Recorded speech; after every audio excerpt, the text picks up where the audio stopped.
EPA may authorize states, territories, and tribes to enforce all aspects of the RRP rule. These states are called authorized states. EPA also enforces the rule in non-authorized states. These states may impose additional requirements that are more stringent than EPA. If you work in an authorized state, you must be licensed in that state and follow their requirements and rules in addition to the federal RRP rule. Let's take a closer look at what target housing and child-occupied facilities refer to. Target housing. It's a home or residential unit including mobile homes built on or before December 31st, 1977. There are two exceptions for target housing.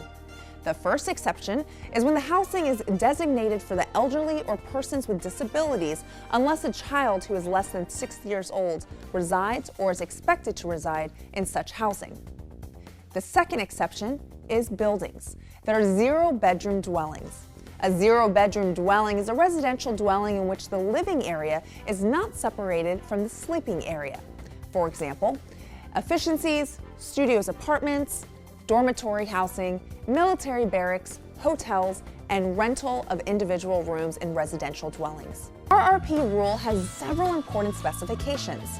The rule requires renovators to be certified through training, firms to be certified, training providers to be accredited, non-certified personnel to work under and to be trained on the job by a certified renovator, work practices to be followed for renovations covered by the rule, and pre-renovation education in target housing and child-occupied facilities. The RRP rule does not apply to renovation work that meets these exclusions. Renovation activities where affected components do not contain lead-based paint. Renovations performed by homeowners in their own homes. Emergency renovations, in which case the cleanup and cleaning verification in accordance with the rule are still required. Minor repair and maintenance activities. The HUD lead safe housing rule applies to every home built prior to 1978 that receives federal housing assistance. Where amounts greater than HUD's de minimis amounts of painted surfaces will be disturbed. HUD's de minimis amounts are 2 square feet of interior lead-based paint, 20 square feet of exterior lead-based paint, or 10% of the total surface area on an interior or exterior type of component with a small surface area that contains lead-based paint.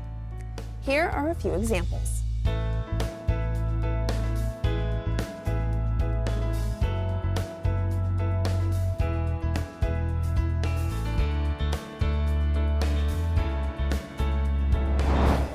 No firm working in target housing or child-occupied facilities where lead-based paint will be affected by the work may perform, offer, or claim to perform renovations without firm certification from EPA, an EPA-authorized agreement state, territory, or Indian tribe. Remember that firm certification is not the same as the personal certification attained by each renovator's successful completion of this course. To become certified, firms must submit an application and fee to EPA.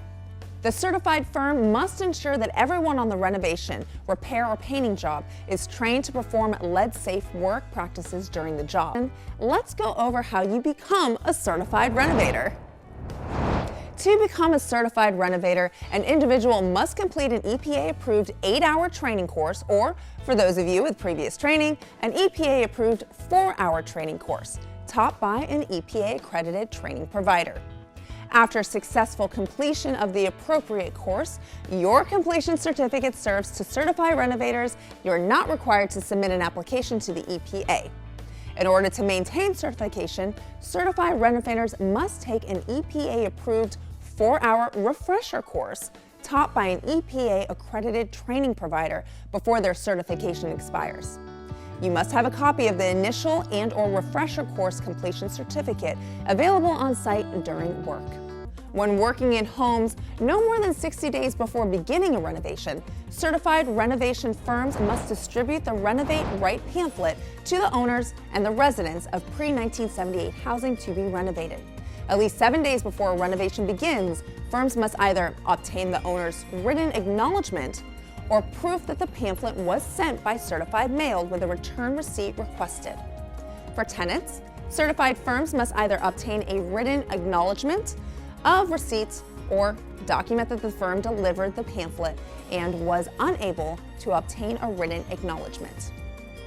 All proof of receipt, mailing, or delivery records must be kept for 3 years after completion of the renovation. You will find sample forms to document confirmation of receipt included in the Renovate Right pamphlet. When working in common areas of multi-family housing or child-occupied facilities, firms must notify tenants, parents, or guardians of the children no more than 60 days before beginning a renovation, or a firm must post informational signs about the renovation or repair. When conducting renovation activities in federally assisted target housing, renovators must follow all the requirements of the RRP rule as well as the lead-safe housing rule. 1-800-424-LEAD. That's LEAD. The U.S. Occupational Safety and Health Administration, also known as OSHA, establishes worker protection standards. For more information on the OSHA lead in construction standards, please visit OSHA's website.